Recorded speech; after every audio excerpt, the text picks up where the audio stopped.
What's up? Hey, what's up? This is Will Spur with Abysmal Hymns, and I got Victor back with me. And last time when we were talking about toys, we brought up the fact that there are movies, that were as impactful or even more impactful than Star Wars that, kind of get left out of the conversation or overlooked. So that's what we're going to talk about today. So our top five post-Star Wars movies, and what you got, Victor?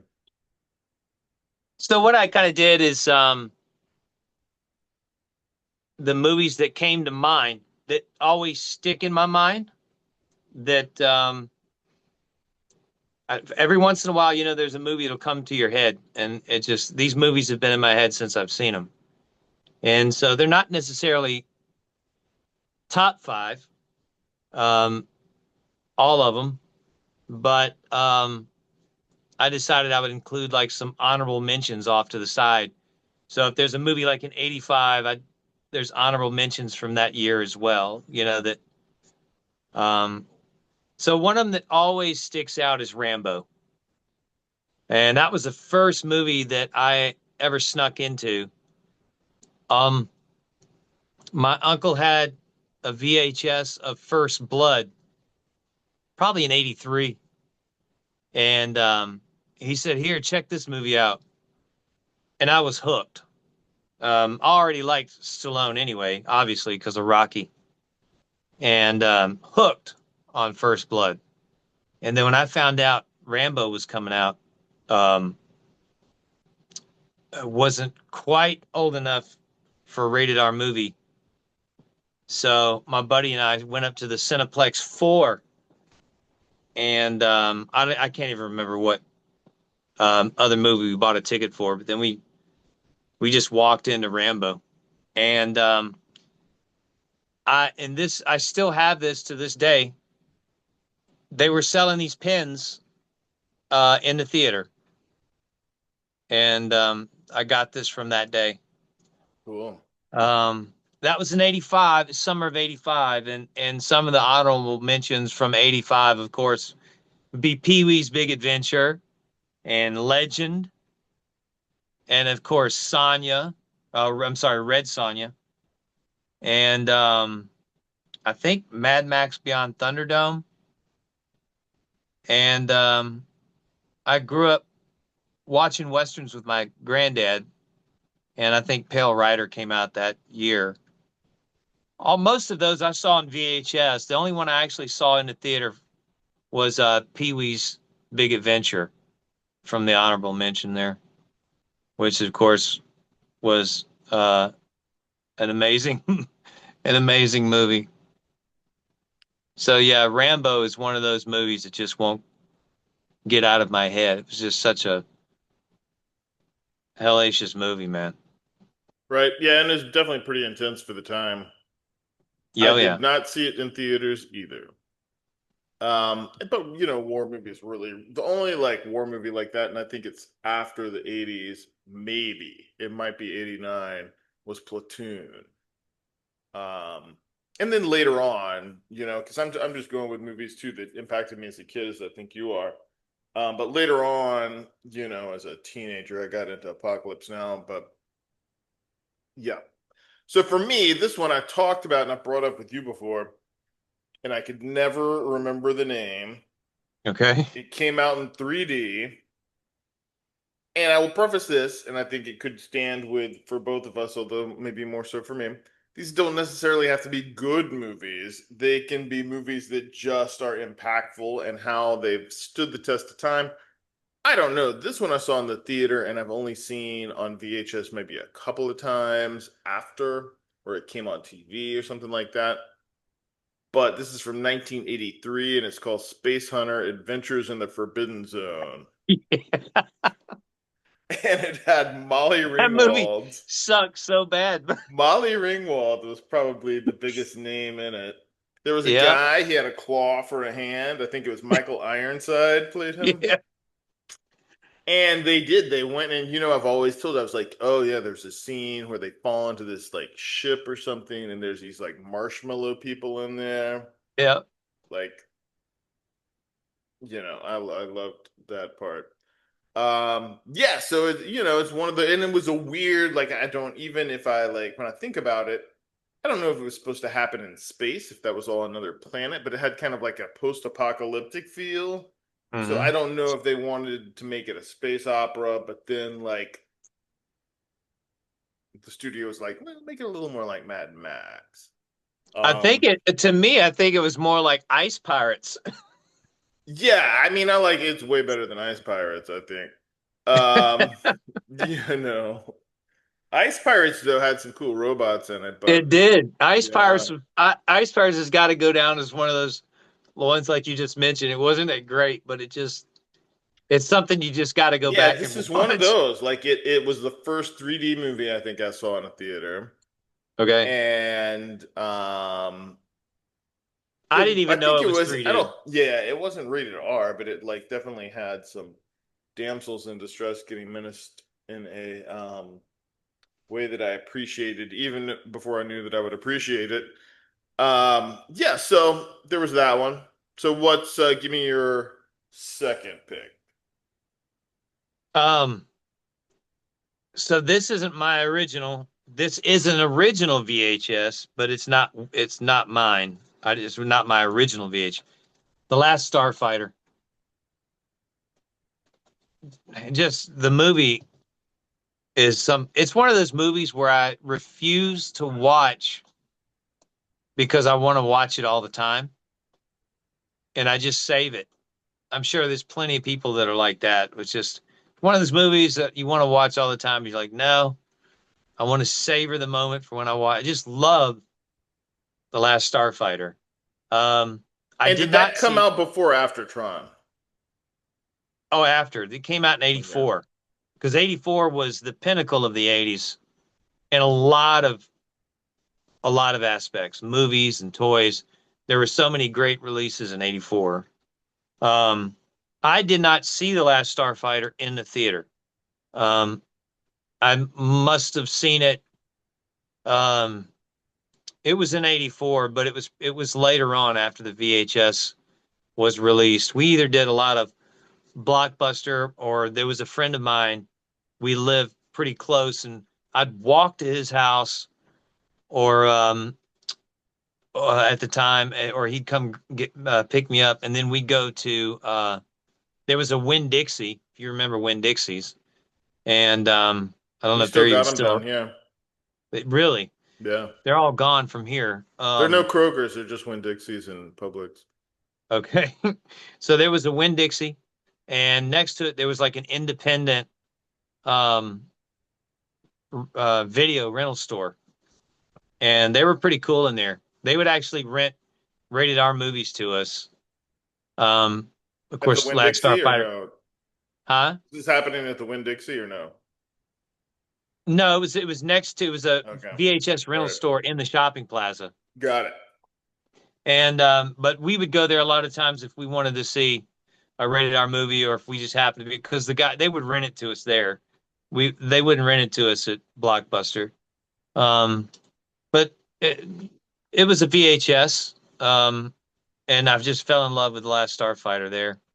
And that came out in 84. And of course, honorable mentions are way too many. But Dune, Never Ending Story, and um, I did see Top Secret. You remember that in the theater? I saw that Mm-hmm. one in the theater. Dune, I did not. Never Ending Story, I did not. VHS. Gremlins, I saw in the theater. Um, and The Karate Kid was, I believe, theater. But that's it for 84. And my second one, The Last Starfighter, it's just one of those ones that's left an indelible mark, you know?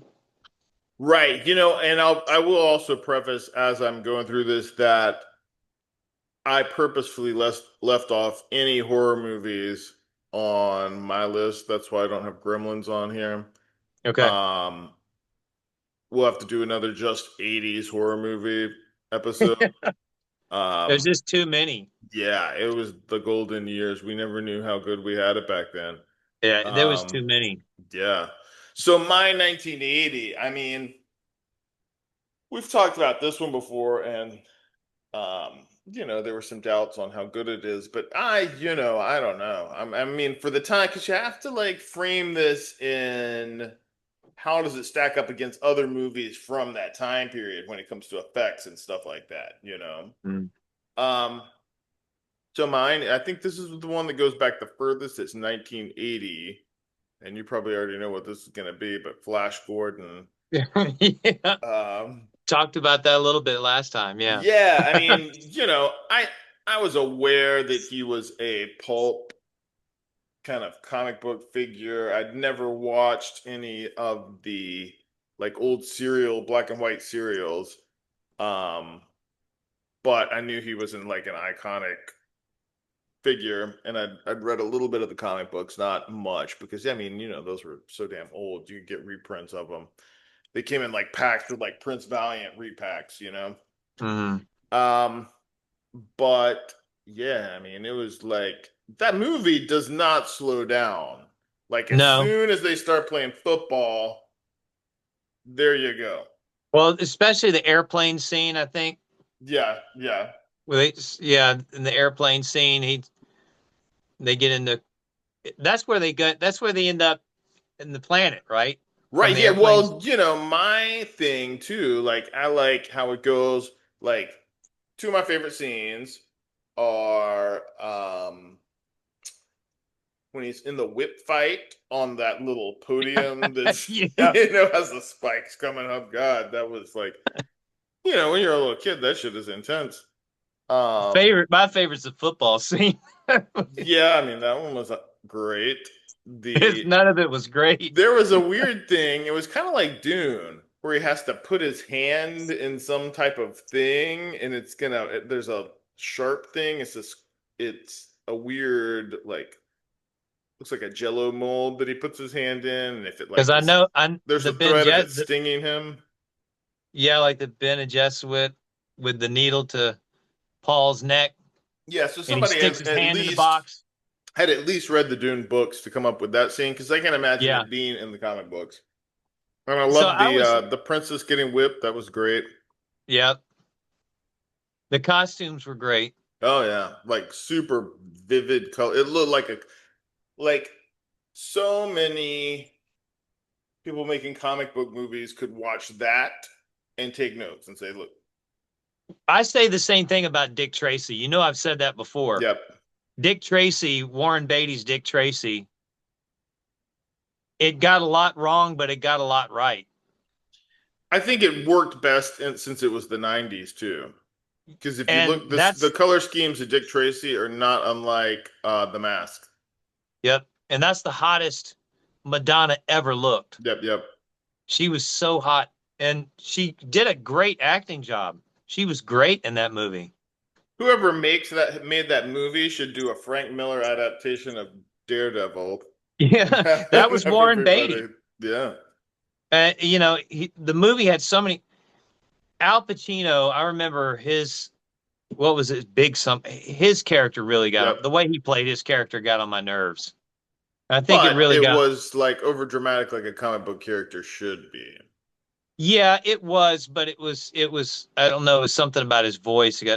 But overall for a comic movie, it was what you and I've discussed before. If you're going to do it, a lot of people are going to hate this, but I didn't like any of the Batmans by Nolan. I thought the Nolan Batmans sucked, and I know that there's 50 million people out there that disagree, I but I only thought like Batman Begins.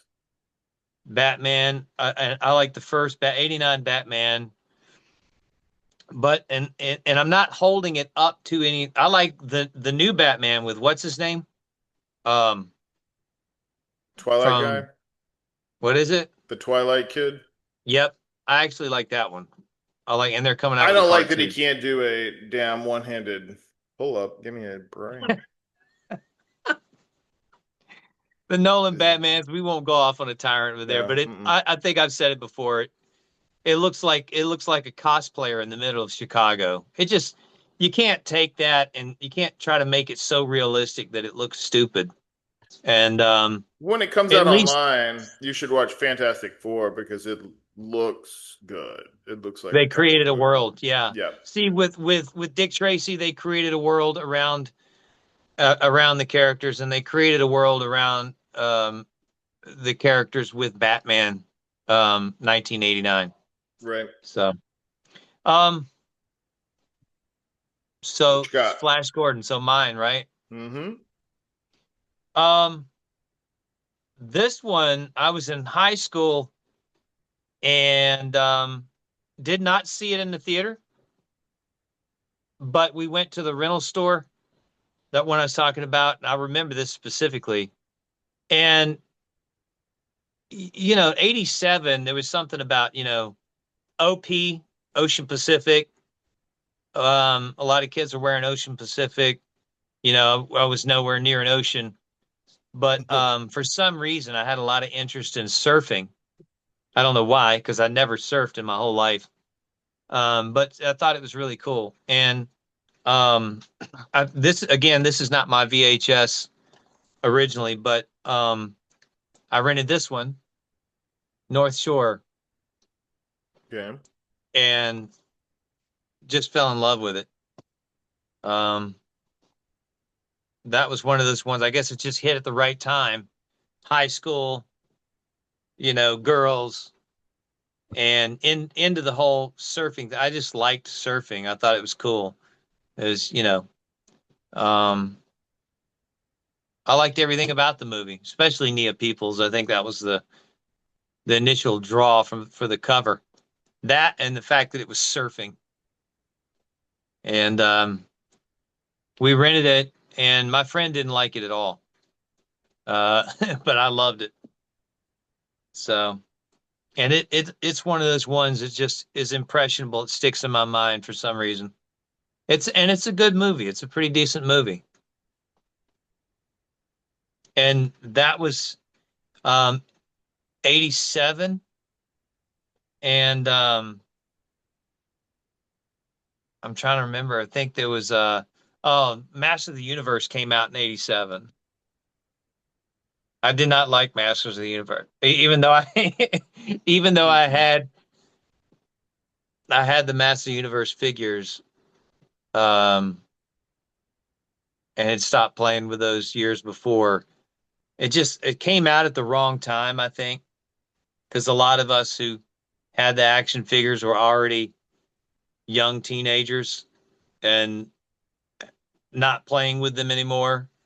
And then it was just an awful movie. The movie sucked. I don't think the I new mean, one's gonna be any better.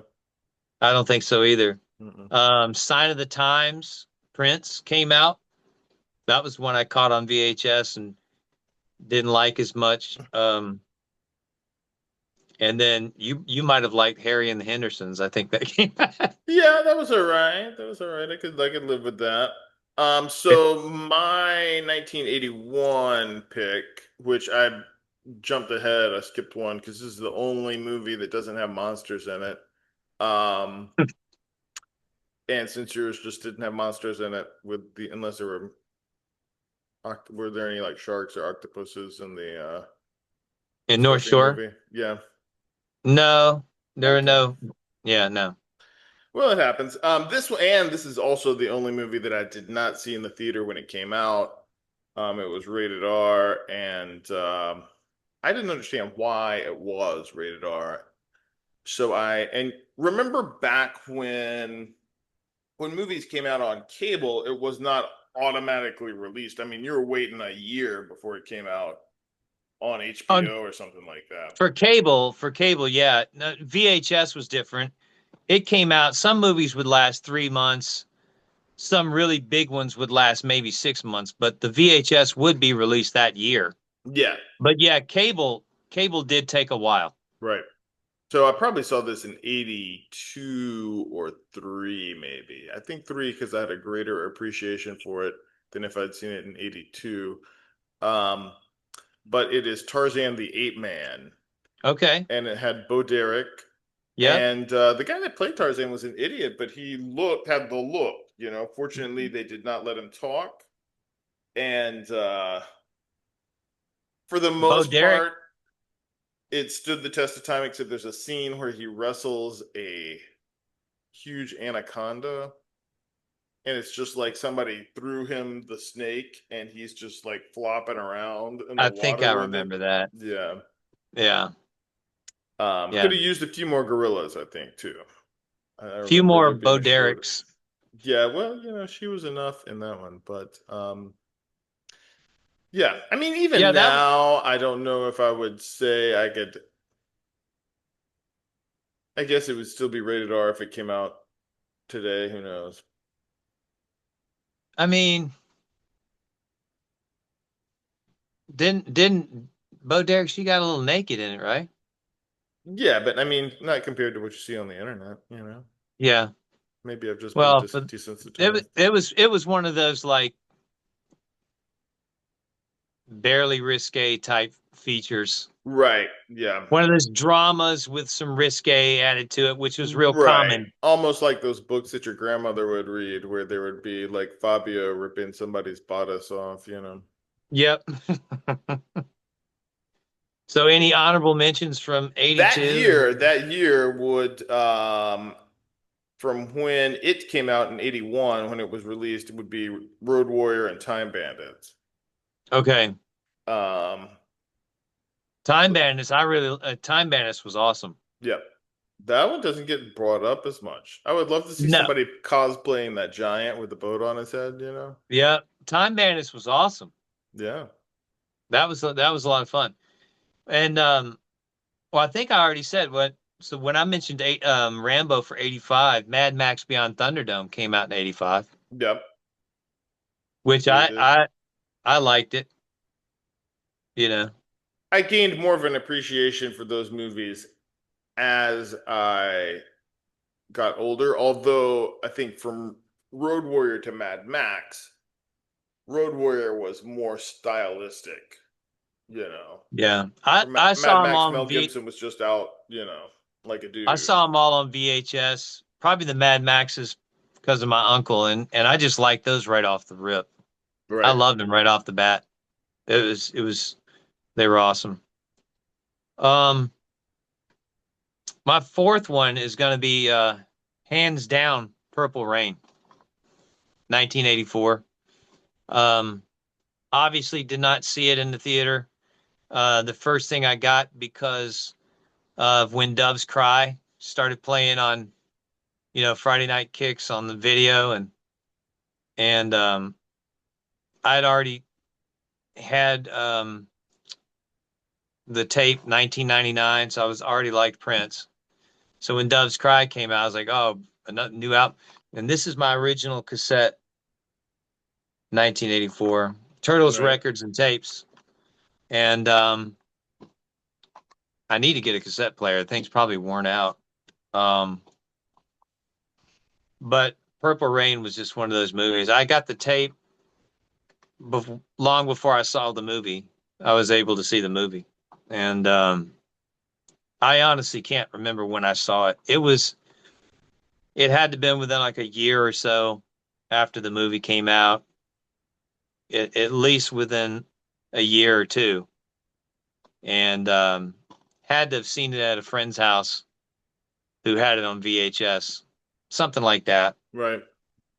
But I remember after I bought the tape, um, I did my best not to let my parents hear me playing it, which is why I got rid of the original Ninja Turtle comic books because Mhm. I didn't want them to see it. But that was 84 as well. So we've already mentioned some 84s Right. Right. Right. and too many to name in 84. Yeah, that one, it seemed if that happened today, like I think the timing for Purple Rain was just right. Because if I think about it now and somebody puts out, although that wasn't like Prince's first album, Nope. he had about three under his belt already. Yep. So it makes more sense in that context, but that's what broke him through. And today it would feel weird if somebody released movies with their albums, but I mean he wasn't the only one in that time frame. Like Desperately Seeking Susan, you know Hmm. was basically the Like a Virgin movie.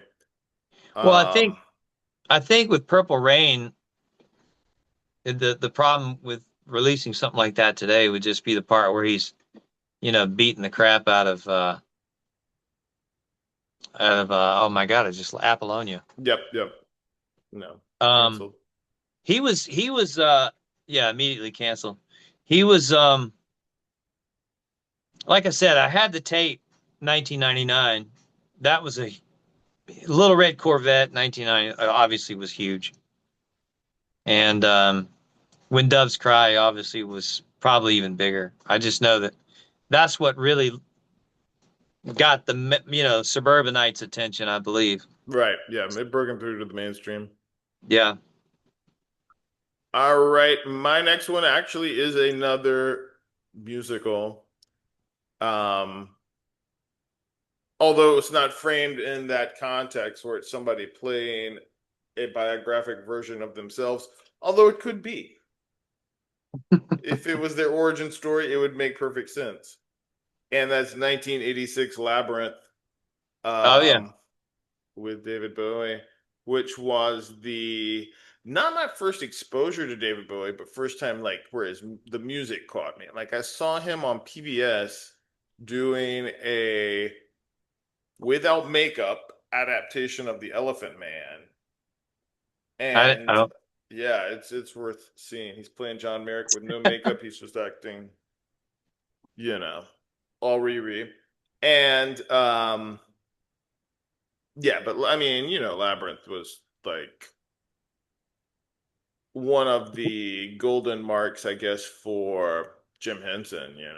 Do you like Labyrinth more than Legend? Yep. Okay. I mean, I like Labyrinth better than most movies, almost all musicals, probably What is it neck about? and neck. Well, I mean, it's David Bowie, and it's a whole Right. fantasy world, and it's very memorable. I mean, you got the Bog of Eternal Stench, you got, the guy that's like I just missed Chewbacca. this. I just missed his Ziggy Stardust days. I mean, his first hits on that were coming out. His first music videos that were coming out is when I really liked David Bowie from the beginning. Yeah, when I saw like China Girl, Let's Dance, it took me a Yeah. while because that was like, but that album, Let's Dance, was probably one of the first non-metal albums I got. I think the second one was, so I got the Labyrinth soundtrack, which first, and then the next week, I think made another trip to the tape store and got Let's Dance, and then you know, shortly after um I got into like Prince and I guess that was about it at first. See, I was Prince, already yeah. on that. I was already on that trip. I was listening to a lot of the um 70s rock. I was into Led Zeppelin Yeah, but Led and Zeppelin was not, I mean, it's a short jump from Ozzy to Led Zeppelin. yeah, but I was into Led Zeppelin and the Guess Who and a lot of the and the 50s, 60s rockabilly stuff along those lines. And then when 80s, that's as a young kid, and then as the 80s came along, I was into all the new wave alternative, Right. all the pop music and new wave alternative. And my friends they got into hair bands. And I was not into it at all. Was not into Poison and Rat and all that shit. They were. Yeah, I Um, didn't consider like Poison and Rat metal back then, but yeah, no. But I wasn't into Ozzy and I wasn't into Metallica or anything like that. You'd be listening to Ozzy, I'd be listening to probably Spandau Ballet or New Order. I mean, I I like think we New talked Order now. I think we talked about like I didn't fall into Morrissey until like the early 90s, Right. and it wasn't until later that I even was like knew about the Smiths. Right. I learned about the Smiths catalog in the late 90s. Had no idea about Morrissey or the Smiths in the 80s, which was weird because I was really into that scene. And you think I would have come across it, but of course, it was all what you heard on the radio. And a lot of what I heard Right. on the Right. radio, a lot of the stuff on the radio was not what I was listening to. Sure. Yeah. I mean, like something like the Smiths only got played on college radio. So Yeah, we got which 9 more minutes left. What's your number one? um Superman 1978. So parents took me to the theater for that, but I don't think we saw it. Probably saw it in the winter of '79. Okay. So Yeah, because movies would play a lot longer back then. well, so I had to look this up. Um, it came out in December of '78, and so I would imagine it had to have been in the winter, maybe January, February of '79 is when we saw it, and it was just our. It had a bigger impact on me. I think we've discussed than Star Wars did. Right. And I mean, my parents took me to see Star Wars at the drive-in theater locally, and I thought it was great. Oh, found this. My two original. This is a seventh printing, but it's still an original from '77. All right. This is a sixth printing, and this is my original from. This is a first printing from Return of the Okay. Jedi. Cool. But you know, Superman was it. I got my dad to buy me the original soundtrack for that on record, and just sat there and with headphones on and would listen to that soundtrack all the time. Um, and that's another movie that's just stuck in my head. Right. Had a huge impact. In Uh, '78 was the year of Battlestar Galactica, and I think Ralph Bakshi's Lord of the Rings cartoon came out that year. right. So, Yeah. That would have the I always liked the Hobbit cartoon. yep, That was a good one. I think that was Lord of the Ring. Ralph Yeah, wait, Bakshi. what came out? I remember seeing it before Lord of the Rings. I think it came out on TV because it was Okay. not part of the Lord of the Rings one because I remember they did some weird thing with Lord of the Rings where they painted over like live action in places. Rotoscoping. Yep, yep. And this Yep. was all just straight up cartoon, and it's the same artist that did like whoever the artist did, that did Lord of the Rings was not the same one that did like Return of the King because that art was the same as The Hobbit. Okay. Because they did the orcs a little different. Yeah, So Ralph Bakshi did Lord of the Rings. They used rotoscoping. right. Same thing they did for a Master of the Universe cartoon as cartoons as well. They used rotoscoping. All right, my number one, more impactful than Star Wars for sure. I'm surprised wasn't on your list. Is Conan the Barbarian. Okay. 1982. The runners up from that year would be Blade Runner, Dark Crystal, and Swamp Thing. Yeah, I mean, Love Swamp Thing. yeah, but that suit looks rough when you watch it now. The movie's no good, Yeah, but I loved it. when it came out, it was good. Dark Crystal, I don't think holds up as well as Labyrinth with the puppets. Um, and Blade Runner. I mean, Blade Runner's a classic, but Yeah. Conan was just had like the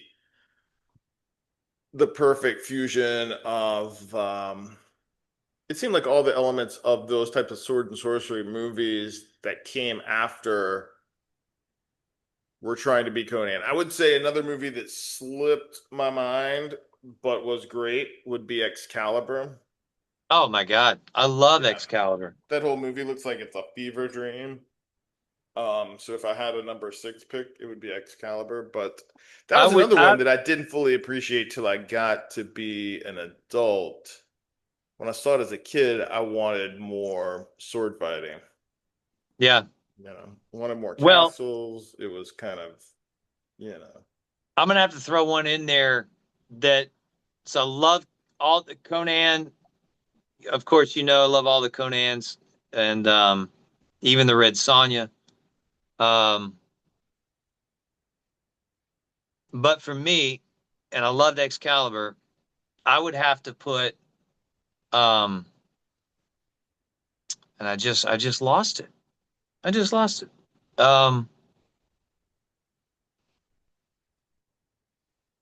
Dragon Slayer. Yeah. Dragon Slayer, I put over Conan. Dragon Slayer is one of those men. I can't believe I didn't put it on here because I guess I didn't think of it. Um, but Dragon Slayer to me is probably one of the best, most epic fantasy movies, in my opinion, that came out of the 80s. It embraces every bit of cool fantasy trope stereotype. It's all there and it's really done well. The movie's, in my opinion, is just perfect. It's the best looking dragon ever to appear in a movie. It's just the best in every single way. Right. Although I would say the one exception to that and why it probably didn't appeal to me as much and it grew on me more and didn't have the impact that Conan had is the guy that was the Dragon Slayer was pretty scrawny. He wasn't like big and pumped up like Arnold. So he didn't look like he was an action figure. So as a Yeah. kid, that was